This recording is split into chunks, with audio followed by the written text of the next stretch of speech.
Hey, my friends, I often get lots of questions about how to effectively discipline our kids, right? Have you ever struggled with that? Like wondering, what do I do? Do I ground them? Do I spank them? Do I put them in timeout? Do I just keep yelling and screaming, right? Because I hear often like, I don't want to stop yelling. I don't want to be the mean parent. I don't want to be the dad that's always yelling and giving the dad lecture, or the mom that's always screaming and freaking out and like the rage and the wrath. And for a lot of us, if we're not super intentional and strategic about it, and again, I'm not faulting anyone. I'm not trying to make anyone feel bad.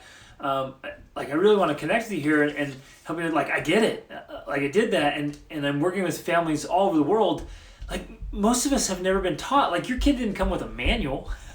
Right? And who set you aside and like, hey, this is what you really need to know about parenting and about disciplining your children? There's just a huge lack of that in most societies. So we just don't know. So I wanted to share some tools and resources. I'm going to give you 6 things today that will help you more effectively discipline your children so you're not just screaming and yelling, and where the kids don't end up like the only thing they fear is the wrath. And then sometimes they get so used to that they even become numb to that and apathetic and indifferent. And oh man, that's a terrible situation when the only time they respond is when you get really angry or mad and you're screaming or crying, right? That's a terrible situation. And then it's even worse when they don't even respond to that anymore.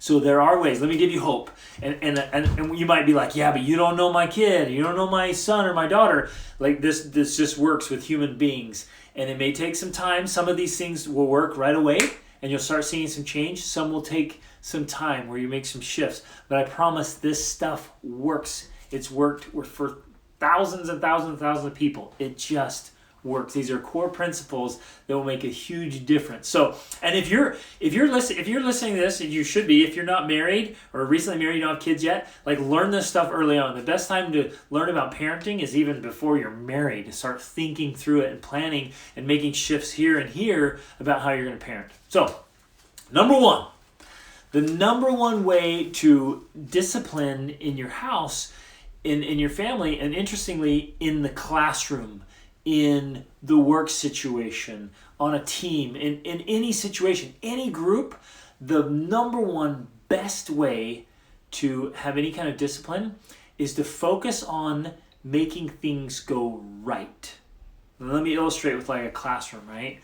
The classrooms that have the least amount of disciplining problems, where kids acting up, having problems, same with homes, are the classrooms and homes where everything's going really well. And so if we put all of our focus on helping things go right in the house and the family and the classroom, wherever, it makes a gigantic difference. It literally, and I've seen it as a teacher, as a speaker in a big audience, as a dad, with leading international expeditions, wilderness expeditions. I'm leading a backpacking trip next week.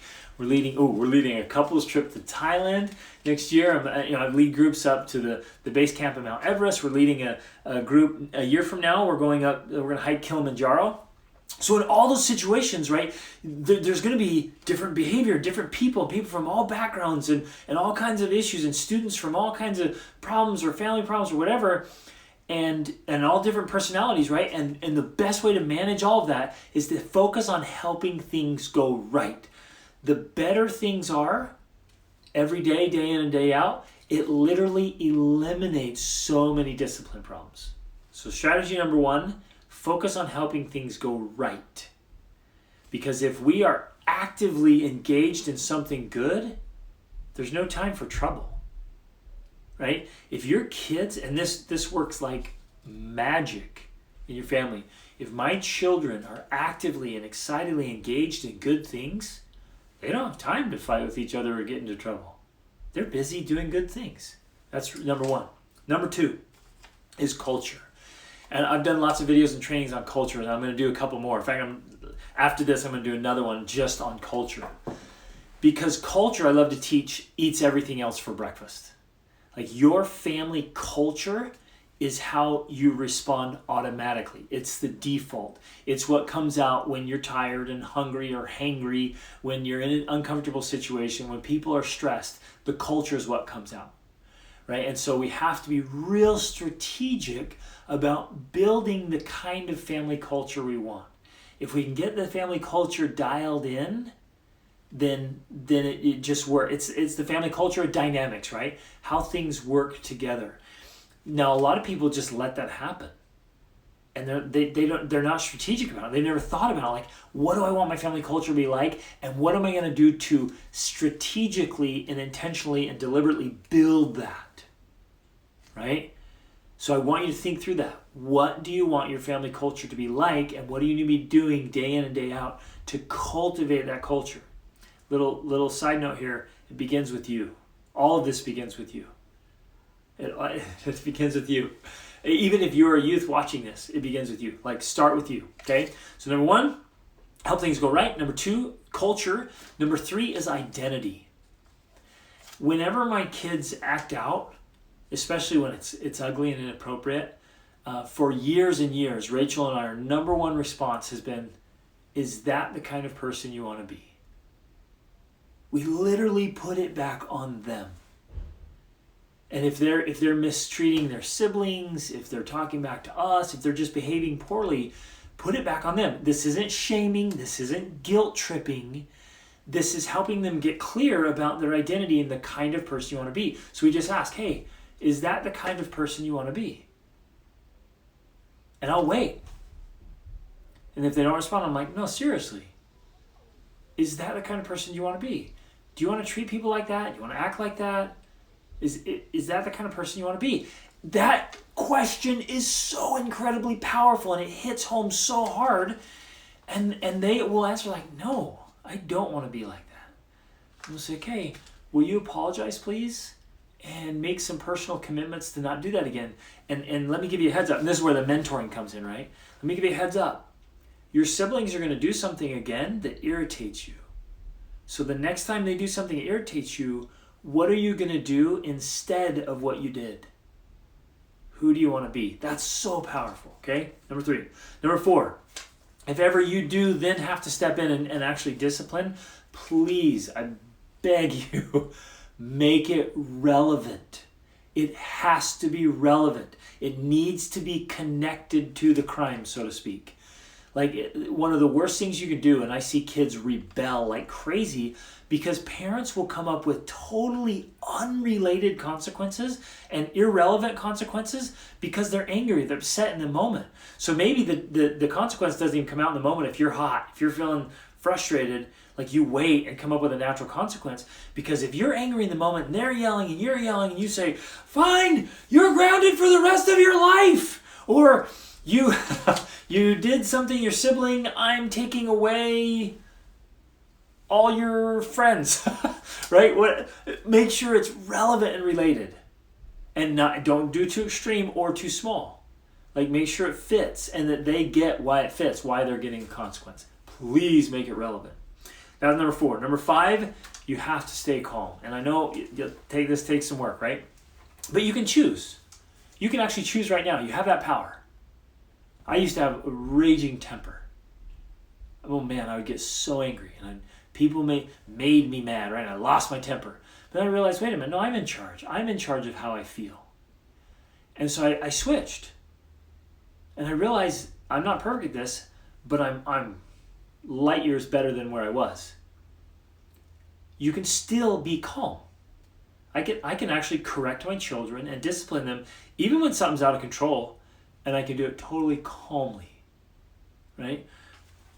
One time I walked in the room, my 5-year-old had a kitchen knife and was stabbing it in our leather couch. And I remember my commitment to calmness, and so I just stopped her. Sage, what are you doing? And she's like, oh, I'm playing a game. And she had stabbed like 10 holes in our leather couch. I'm like, give me back the knife. This is a nice couch. We don't want to ruin it. We're going to take care of our things, so let's go put this back. Oh man, right? She ruined our couch. But me exploding at her would have only hurt the relationship and not really changed anything. She's never done anything like that since.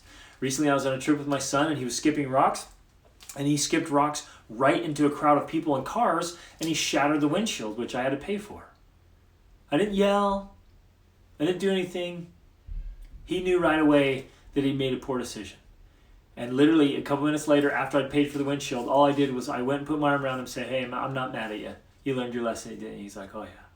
See, and I would have ruined the relationship by getting angry or yelling. Oh, what'd you do that for? It's so dumb. Well, you have to keep your cool. So, and the way for you to do that is know your kids are going to do things today and this week that are going to irritate you. Decide ahead of time. When they do something that irritates you, when they violate a law, when they commit a crime, a family crime, how are you going to respond? Stay incredibly calm, okay? And the last one is be firm. You've got to be firm. One of the biggest mistakes I see in parenting is that parents don't stick to what they say. Now, again, the other steps matter most for this, because if you're angry and you come up with a really extreme consequence, sticking to that is neurotic. It's not helpful. It's actually damaging. So you have to have a good consequence. You have to have a great family culture. Things have to be going right. I mean, you've got to go through all these steps. You got to stay calm. You have those all in place. But then you say, hey, look, I asked you to do that. You said you would. We agreed on a consequence. If you didn't do that, I have to hold you to the consequence. You realize that, right? Oh, but couldn't you? No. This is how things work in life, right? This is a good lesson for you. You agreed, you understood the consequences, you didn't do it. I'm going to hold you to the consequence. So for the rest of today or the rest of this week, this is the way things got to be. Be calm and kind, but firm. If you let up on your firmness, your kids will know they can walk all over you. And I see families all the time. I work with families all the time where the kids are just chaotic, out of control, and they're running over the top of the parents, and the parents are like, well, that's just the way my kids are. They don't listen to me. And what it is they've been trained that way. People will treat you the way you train them to treat you. Your kids will treat you the way you train them to treat you. And your spouse will treat you. Everybody will treat you the way you train them to treat you. They will react the way you train them. It's all training. It is all training, right? Archilochus said, we don't rise to the level of our expectations, we fall to the level of our training. So these 6 steps are training. Get them ingrained in your family and watch how the dynamic and the culture shifts, and things will start to change right away, and big changes will come along the road. We've been doing this for years now, and we have 7 children, and we literally have very, very little disciplining we have to do in our family. It's amazing. It works, and we've got some strong personalities, and we have all the elements, right? We've got some learning things, we have adoption, we have interrace, we've got all kinds of stuff in here, we've got all kinds of elements, right? But it just works. This stuff works, I promise.